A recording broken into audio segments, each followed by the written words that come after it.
പത്തനംതിട്ടയിലും driving school ഉടമകളും ഇൻസ്ട്രക്ടർമാരും ഒപ്പം തന്നെ ലൈസൻസ് എടുക്കാൻ വന്നവരും ഇപ്പോൾ ഇവിടെ സമരം നടത്തുകയാണ്. ഇന്ന് രാവിലെ 8 മണിക്കാണ് ഈ ഡ്രൈവിംഗ് ടെസ്റ്റുകൾ ഇവിടെ നടക്കേണ്ടിയിരുന്നത്. പക്ഷേ ഡ്രൈവിംഗ് ടെസ്റ്റ് നടത്താൻ അനുവദിക്കില്ല എന്നാണ് ഇപ്പോൾ ഈ സമരക്കാരുടെ തീരുമാനം. All Kerala driving school workers union CITU-ന്റെ നേതൃത്വത്തിലാണ് ഇവിടെ സമരം പുരോഗമിക്കുന്നത്. ഒപ്പം തന്നെ INTUC പ്രവർത്തകരുമുണ്ട്. നിങ്ങളുടെ പ്രധാനപ്പെട്ട ഒരു ആവശ്യം എന്താണ്? ഇപ്പോൾ ഡ്രൈവിംഗ് ടെസ്റ്റ് നിങ്ങൾ നടത്താൻ അനുവദിക്കില്ല എന്ന് തന്നെയാണോ നിലപാട്? തീർച്ചയായിട്ടും ഡ്രൈവിംഗ് ടെസ്റ്റ് അനുവദിക്കില്ല എന്ന് തന്നെയാണ് യൂണിയൻ സംസ്ഥാന കമ്മിറ്റിയുടെ തീരുമാനമനുസരിച്ചാണ് ഇന്ന് ഇവിടെ സമരം നടക്കുന്നത്. ഞങ്ങളുടെ പ്രധാനപ്പെട്ട ആവശ്യം ഫെബ്രുവരി മാസം 21-ാം തീയതി ഗതാഗത വകുപ്പ് ഇറക്കിയ 4/2024 സർക്കുലർ പിൻവലിക്കുക എന്നുള്ളതാണ്. ആ സർക്കുലർ പിൻവലിക്കും വരെ ഞങ്ങൾ സമരം തുടരുക തന്നെ ചെയ്യും. ഇപ്പോൾ നിങ്ങൾക്ക് എതിർപ്പുള്ള എന്തെല്ലാം കാര്യങ്ങളാണ് അതിലുള്ളത്?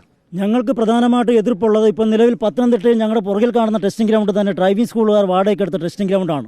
ലക്ഷക്കണക്കിന് രൂപ മുടക്കിയെടുത്ത ഗ്രൗണ്ടാണ്. ഇപ്പോൾ പറയുന്ന പുതിയ നിയമങ്ങൾ വരുമ്പോൾ ഡ്രൈവിംഗ് ടെസ്റ്റ് ഗ്രൗണ്ടുകളടക്കം ഡ്രൈവിംഗ് സ്കൂളുകാർ നവീകരിച്ചെടുക്കണമെന്നാണ് പറയുന്നത്. ഈ ഗ്രൗണ്ടിന് ലക്ഷങ്ങൾ രൂപയാകുമ്പോൾ ഇനി നവീകരിക്കണമെന്നുണ്ടെങ്കിൽ ഇതിൽ കൂടുതൽ രൂപ ഡ്രൈവിംഗ് സ്കൂളുകൾ ചെലവഴിക്കേണ്ടി വരും. അതുമാത്രമല്ല 4/2024 സർക്കുലറിൽ പറയുന്ന മുഴുവൻ കാര്യങ്ങളും കേന്ദ്ര സർക്കാരിൻ്റെ ഉത്തരവുകൾക്ക് വിരുദ്ധമാണ്. എന്ന് പറഞ്ഞാൽ 2018 ഇറങ്ങിയിരിക്കുന്ന മോട്ടോർ വാഹന ബില്ലിന് വിരുദ്ധമാണ്. ആ മോട്ടോർ വാഹന ബില്ലുകൾ പല സംസ്ഥാനങ്ങളും നടപ്പാക്കി തുടങ്ങി. അതിൻ്റെ ഭാഗമായി കേരളത്തിന് നടപ്പാക്കുന്നതിൻ്റെ ഭാഗമായി മുന്നോട്ട് വരുമ്പോൾ ഞങ്ങൾ ഈ ചിലവാക്കുന്ന ക്യാഷുകളെല്ലാം ഞങ്ങൾക്ക് നഷ്ടമാകും. വീണ്ടും ഞങ്ങളുടെ കയ്യിൽ നിന്ന് ഈ ക്യാഷുകൾ മുടക്കേണ്ടതായിട്ട് വരും.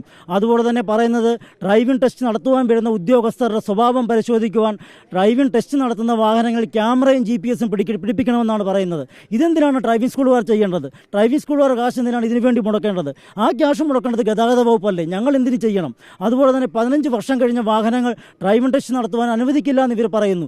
ഈ റോഡ് നിരത്തുകളിൽ കൂടുന്ന ഓട്ടോറിക്ഷകൾക്ക് പോലും സംസ്ഥാന സർക്കാർ 22 വർഷമാണ് നൽകിയിട്ടുള്ളത്. ഞങ്ങൾക്ക് പിന്നെ എന്തുകൊണ്ടാണ് നൽകാത്തത്? അപ്പോൾ അതിൽ ഗണേഷ് കുമാർ എന്ന് പറയുന്ന മന്ത്രിക്ക് എന്തോ ഇതിന് പിന്നെ വ്യക്തമായ അജണ്ടയുണ്ട് എന്ന് തന്നെയാണ് ഞങ്ങൾക്ക് പറയാനുള്ളത്. അതുമാത്രമല്ല ഡ്രൈവിംഗ് ടെസ്റ്റ് 120 പേര് പങ്കെടുത്തുകൊണ്ടിരുന്ന ഡ്രൈവിംഗ് ടെസ്റ്റ് വെറും 30 പേരായിട്ട് ചുരുക്കി. ഇപ്പോൾ കഴിഞ്ഞ ദിവസം പ്രസ്താവനയിൽ കൂടി മന്ത്രി പറയുകയുണ്ടായി 60 പേർക്കായിട്ട് ആ ഡ്രൈവിംഗ് ടെസ്റ്റ് ഉയർത്തിയെന്ന്. പക്ഷേ അത് വെറും പ്രസ്താവന മാത്രമാണ്.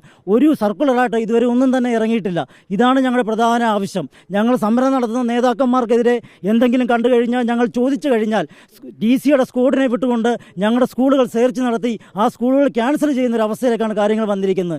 ഇതൊരു കാരണവശാലും കേരളത്തിൽ ഇടതുപക്ഷ ജനാധിപത്യ മുന്നണി സർക്കാർ, നല്ലൊരു സർക്കാർ കേരളത്തിൽ ഭരിക്കുമ്പോൾ ആ ഇടതുപക്ഷത്തിൻ്റെ മന്ത്രിയായ ഗണേഷ് കുമാർ അതല്ല എന്ന് ചിന്തിച്ച് നടക്കുകയാണെങ്കിൽ അദ്ദേഹത്തെ ഓർമ്മിപ്പിക്കുവാനാണ് ഇന്ന് CITU സമരമായിട്ട് രംഗത്തിറങ്ങിയിരിക്കുന്നത്.